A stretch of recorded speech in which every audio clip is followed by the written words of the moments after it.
Hello दोस्तों, आप देख रहे हैं बुंदेलखंड एजुकेशन अड्डा MP35।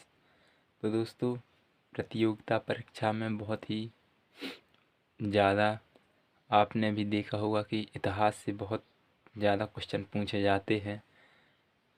तो आज हम इतिहास का जो टॉपिक है वो जैन धर्म के बारे में महत्वपूर्ण फैक्ट जानेंगे। तो दोस्तों चलो शुरू करते हैं। तो दोस्तों, आप सभी को पता है कि जैन धर्म के जो प्रवर्तक थे वो थे महावीर स्वामी, जो कि 24वें तीर्थंकर थे। तो दोस्तों, महावीर स्वामी के बारे में आज अपन जन्म, उनकी संपूर्ण जानकारी हासिल करेंगे। तो सबसे पहले हम जानेंगे, डालेंगे ऊपर हेडिंग जैन धर्म।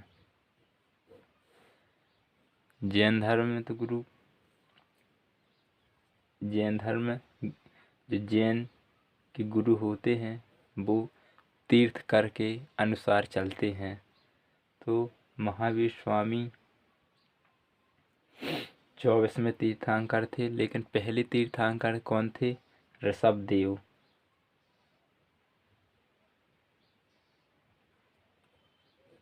प्रथम तीर्थंकर ऋषभदेव। तो दोस्तों, महावीर स्वामी 24वें तीर्थंकर थे।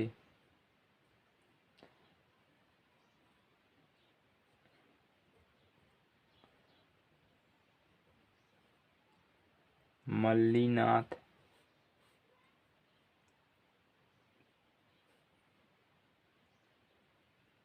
19वें तीर्थंकर थे।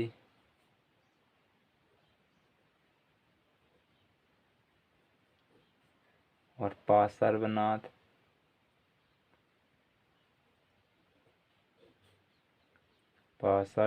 स्वामी 23वें तीर्थंकर थे।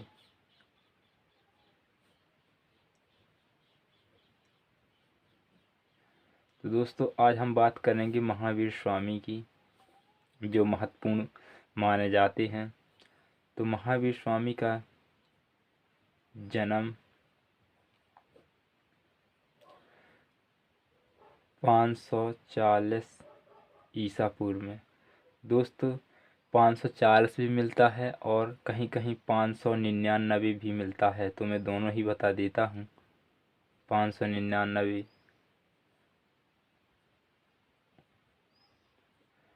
मृत्यु 468 ईस्वी में हुई थी। और यहाँ पर 527 ये मिलता है दोस्तों। तो आप दोनों भी याद रख सकते हैं, लेकिन अधिकतर किताबों में ये मिलता है 540 ईसा पूर्व में जन्म और 468 ईसा पूर्व में मृत्यु। तो दोस्तों, मैं आपको बता देता हूँ कि जैन धर्म के प्रवर्तक महावीर स्वामी थे। जैन परंपरा के अनुसार भी, जैसा कि मैंने आपको बताया कि वे 24वें तीर्थंकर थे और इनका जन्म 540 ईसा पूर्व में वैशाली के निकट कुंडग्राम में लिख देता हूँ।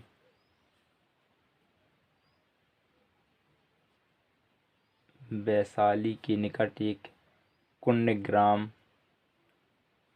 जगह है, वहीं पर महावीर स्वामी का जन्म हुआ था। इनके पिता का नाम सिद्धार्थ क्या था? पिता का नाम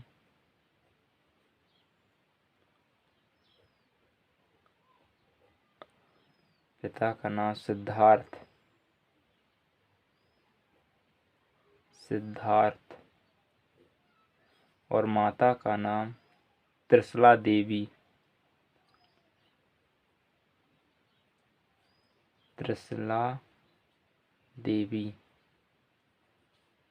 माता का नाम क्या था? त्रिशला देवी। त्रिशला देवी राज परिवार का सदस्य होने के कारण उनकी शिक्षा को उचित दिलाया और उनका विवाह यानी कि महावीर स्वामी का विवाह महावीर स्वामी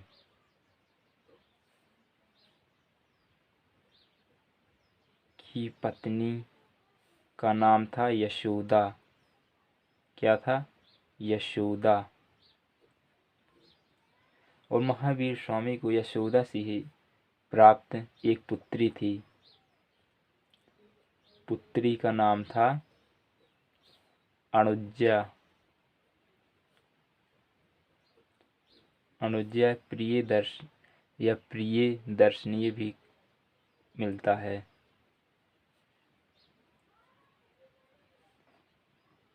प्रियदर्शनीय। और दोस्तों जो अनुज्जा या प्रियदर्शनी है, इसकी शादी होती है किसके साथ में? जमाली। महावीर स्वामी का जमाली शिष्य और दामाद भी था। तो दोस्तों महावीर स्वामी 30 वर्ष की अवस्था में उन्होंने गृह त्याग कर दिया। 30 वर्ष की अवस्था में क्या कर दिया? गृह का त्याग। गृह का त्याग कर दिया। और 13 वर्ष की कठिन तपस्या के बाद उन्हें ज्ञान की प्राप्ति साल वृक्ष के नीचे हुई थी। इसके साल वृक्ष, ज्ञान की प्राप्ति साल वृक्ष के नीचे हुई थी। और जैन धर्म में ज्ञान की प्राप्ति को कैवल्य कहा जाता है। क्या कहा जाता है? कैवल्य। जैन धर्म में ज्ञान की प्राप्ति को कैवल्य कहा जाता है। और जैन साहित्य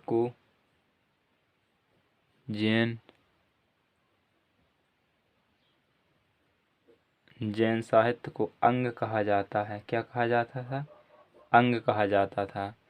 तो 72 वर्ष की अवस्था में महावीर स्वामी की मृत्यु हो जाती है और इनकी मृत्यु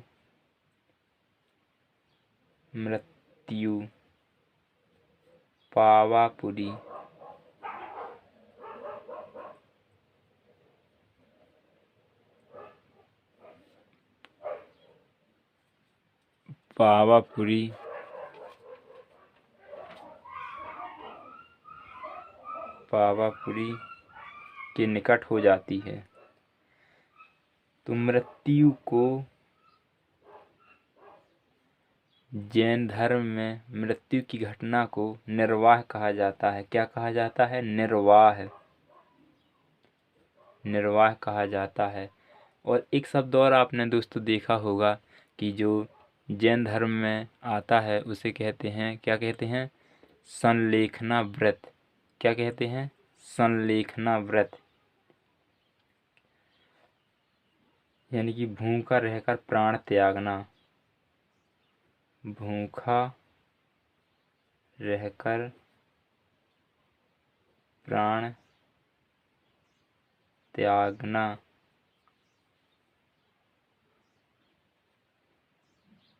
संलेखना व्रत कहा जाता है। तो दोस्तों जैन धर्म के बारे में अपन ने सब जानकारी पढ़ी। अब अपन पढ़ेंगे जैन धर्म के प्रमुख सिद्धांत। क्या पढ़ेंगे? जैन धर्म के प्रमुख सिद्धांत। तो दोस्तों जैन धर्म के जो सिद्धांत हैं उन्हें बोला जाता है पंच महाव्रत। पंच महाव्रत। तो दोस्तों जैन धर्म में पंच महाव्रत का विशेष महत्व माना जाता है। प्रारंभ में इनकी संख्या 4 थी, लेकिन महावीर स्वामी ने ब्रह्मचर्य को भी इसमें जोड़ दिया गया है। तो इसकी संख्या कितनी हो गई है दोस्तों? 5 हो गई है। तो 5 हम दोस्तों जानेंगे। पहला दोस्तों सत्य, तो मैं यहाँ पर लिख ही देता हूँ सत्य। दूसरा अहिंसा। तीसरा अस्तेय। चौथा अपरिग्रह।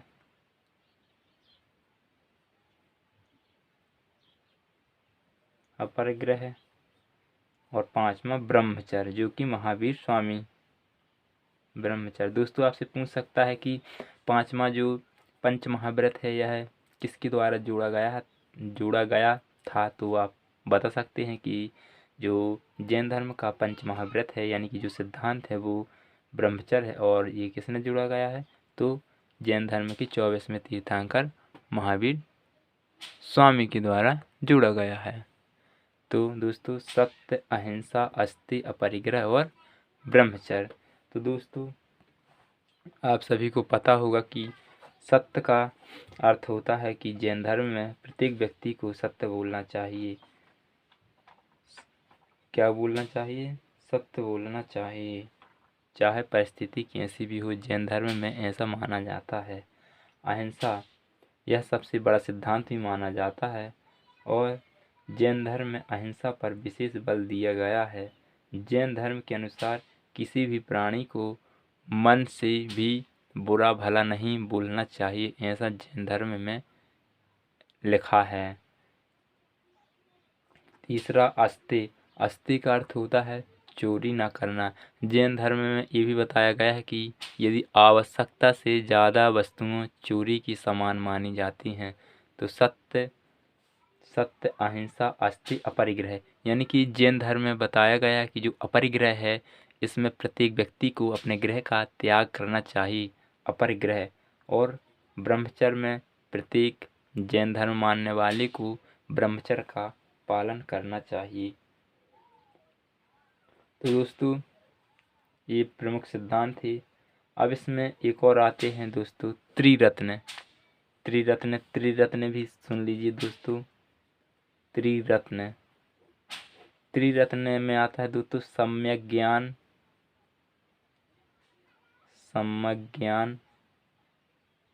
सम्यक दर्शन, सम्यक दर्शन और सम्यक चरित्र। दोस्तों आपसे पूछ सकता है कि निम्नलिखित में से जैन धर्म का सिद्धांत नहीं है, या निम्नलिखित में से जैन धर्म का सिद्धांत है, या निम्नलिखित में से त्रिरत्न नहीं है या है। तो आपको याद रखना है सम्यक ज्ञान, सम्यक दर्शन, सम्यक चरित्र। तो दोस्तों सम्यक ज्ञान का अर्थ होता है, महावीर के अनुसार सम्यक का अर्थ होता है सच्चा ज्ञान। उनके अनुसार ज्ञान तीर्थंकरों के उपदेशों का ध्यानपूर्वक अध्ययन करने के बाद ही मिलता है। जैसे दोस्तों मैंने आपको पहले ही बताया था कि जो 24वें तीर्थंकर थे महावीर स्वामी, यानी कि तीर्थंकर पर पूरा विश्वास और उनसे ज्ञान अर्जित करना चाहिए, वो होता है सम्यक ज्ञान। अब दोस्तों सम्यक दर्शन का अर्थ होता है तीर्थंकरों पर पूर्ण आस्था और विश्वास, हमारी श्रद्धा उन पर टिकी है। सम्यक चरित्र, जैन धर्म में सम्यक चरित्र का विशेष महत्व है। इसका अर्थ होता है इंद्रियों पर नियंत्रण करना।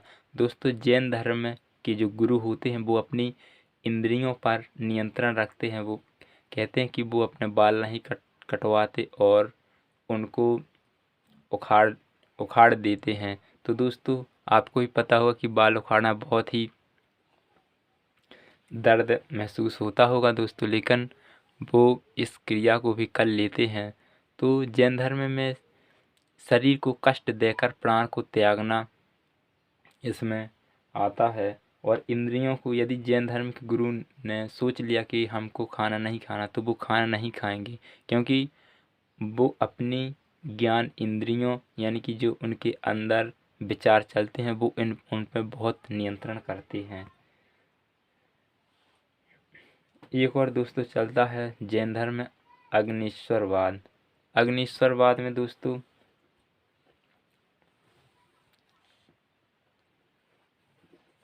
अग्निश्वरवाद अग्निश्वरवाद में दोस्तों जैन धर्म में ईश्वर को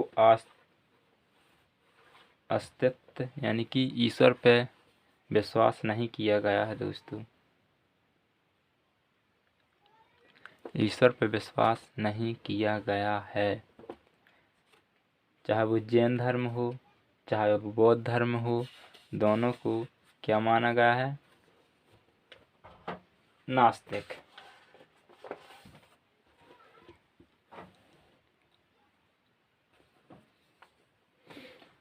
तो दोस्तों और अपन पढ़ेंगे जैन धर्म।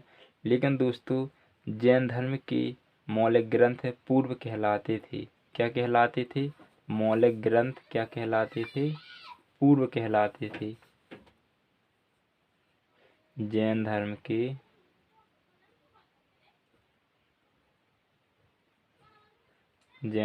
के मौलिक ग्रंथ पूर्व कहलाते थे। जैन धर्म का सबसे बड़ा केंद्र क्या था? जैन धर्म का सबसे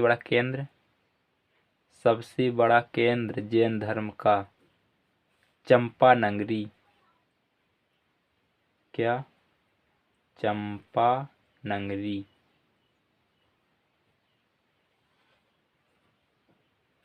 दोस्तों सबसे पहले जो मतलब कि जैन धर्म में उपदेश दिया गया था वो दिया गया था, पहला उपदेश यानी कि पहला जो उपदेश था वो कौन सी भाषा में था दोस्तों? प्राकृत भाषा में। प्राकृतिक भाषा में और राजगीर पर पहला उपदेश दिया गया था जैन धर्म का। राजगीर पर पहला उपदेश दिया गया था। और ये भी पूछ सकता है दोस्तों कि कर्नाटक में जैन धर्म को कौन सा शासक ले गया था? तो वो था चंद्रगुप्त मौर्य। और दोस्तों एक बात और है, मैंने आपको शुरू में नहीं बता पाया, तीर्थकर। जैन धर्म के गुरुओं को क्या कहा जाता है? तीर्थकर। तो तीर्थकर का अर्थ होता है जो मोक्ष को प्राप्त कर चुका हो। मोक्ष को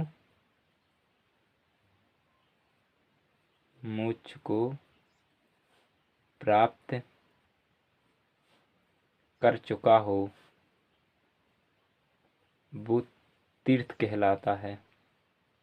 कर चुका हो, यह है दोस्तों।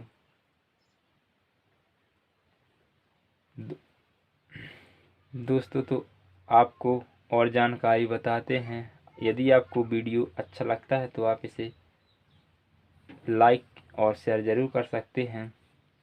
दोस्तों प्रथम जैन धर्म की जो प्रथम जैन परिषद, क्या दोस्तों? प्रथम जैन परिषद 300 ईसा पूर्व में दोस्तों। कब? 300 ईसा पूर्व में पाटलिपुत्र में आयोजित की गई थी। कहाँ दोस्तों? पाटलिपुत्र। दोस्तों पाटलिपुत्र ऐसे भी लिख सकते हैं, पाटलिपुत्र। ये साथ गलत है दोस्तों, पाटलिपुत्र। तो जैन परिषद की जो प्रथम बैठक हुई थी वो 300 ईसा पूर्व में पाटलिपुत्र में हुई थी। और इसकी जो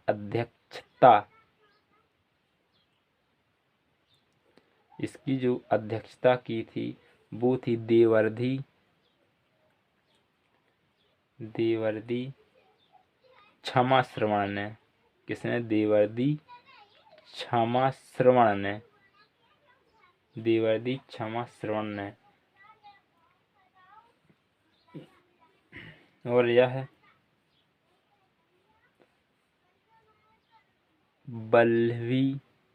बल्लवी कहाँ पड़ता है दोस्तों? गुजरात में। बल्लवी गुजरात में 500 12 ईसा पूर्व तक हुआ था। ये दोस्तों, तो दोस्तों मैंने आपको बताया आप नोट्स बना सकते हैं और अपनी तैयारी को बेहतर कर सकते हैं दोस्तों। और दोस्तों इसके बारे में एक और आता है दोस्तों कि जैन, ये तो मैंने बता दिया, जैन साहित्य को अंग या आगम कहा जाता है। और महावीर स्वामी का जो प्रतीक चिन्ह है दोस्तों, क्या है? प्रतीक चिन्ह है। महावीर स्वामी का प्रतीक चिन्ह है, महावीर स्वामी का प्रतीक चिन्ह है। प्रतीक चिन्ह वो है दोस्तों शेर। क्या है दोस्तों? शेर। महावीर स्वामी का जो प्रतीक चिन्ह है वो है शेर।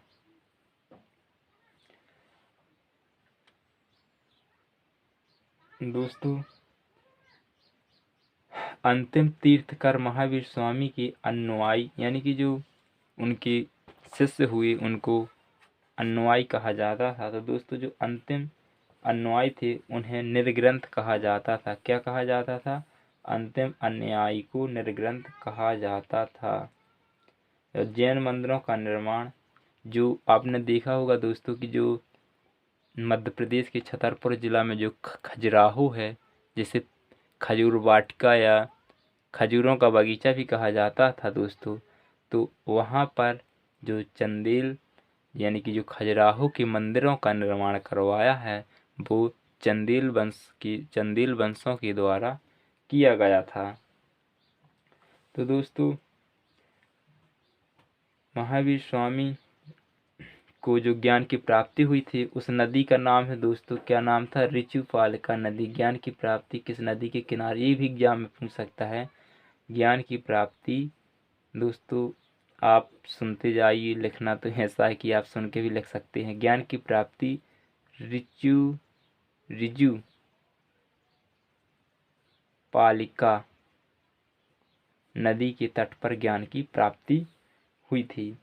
जैन धर्म में भूखा रह कर के प्राण को त्यागना, मैंने पहले ही बता दिया कि संलेखना व्रत कहलाता है। और जैन मठों को बरसात कहा जाता है। क्या? जैसे बौद्ध धर्म में जो यानी कि जिसको यदि कोई भी भिक्षु मर जाता है या ख़त्म हो जाता है या मृत्यु प्राप्त कर लेता तो स्तूप बनवा देते या उसके कुछ अंग का जो वो लिए रहते थे वो रख दिया जाता था। तो जैन मठों को क्या कहा जाता था?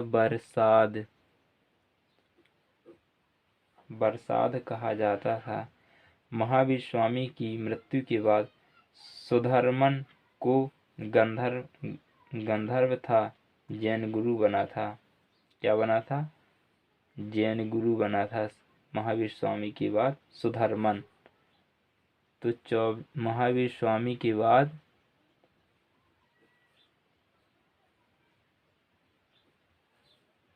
सुधर्मन गुरु बना था। दोस्तों एक बात और जो मैंने बताया कि ऋषभ देव जो थे ना वो जैन धर्म के प्रथम तीर्थकर थे। तो दोस्तों ऋषभ देव का उल्लेख है, जैन तीर्थकर ऋषभ देव का उल्लेख है तथा आरिष्ट नेमी का उल्लेख। किसका? आरिष्ट नेमी और ऋषभ देव का उल्लेख ऋग्वेद से मिलता है, जो हिंदू ग्रंथ के अंतर्गत आते हैं। ऋग्वेद, यजुर्वेद, सामवेद, अथर्ववेद तो आता है। तो दोस्तों एक बात और आपको महत्वपूर्ण बता देता हूँ कि जो विष्णु पुराण है, विष्णु पुराण तथा भागवत पुराण ऋषभ देव का उल्लेख नारायण के अवतार के रूप में भी माना गया है। विष्णु पुराण तथा भागवत पुराण में ऋषभ देव का जो अवतार है वो नारायण के रूप में माना गया है, जो कि जैन धर्म के पहले तीर्थकर थे। कौन? ऋषभ देव। तो दोस्तों आज के लिए बस इतना ही। यदि दोस्तों आपको वीडियो अच्छा लगता है तो इसे लाइक, सब्सक्राइब और शेयर कर सकते हैं दोस्तों।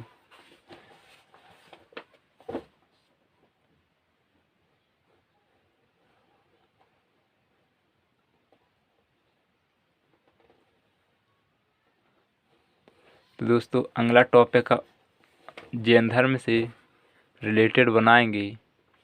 थैंक यू दोस्तों, धन्यवाद।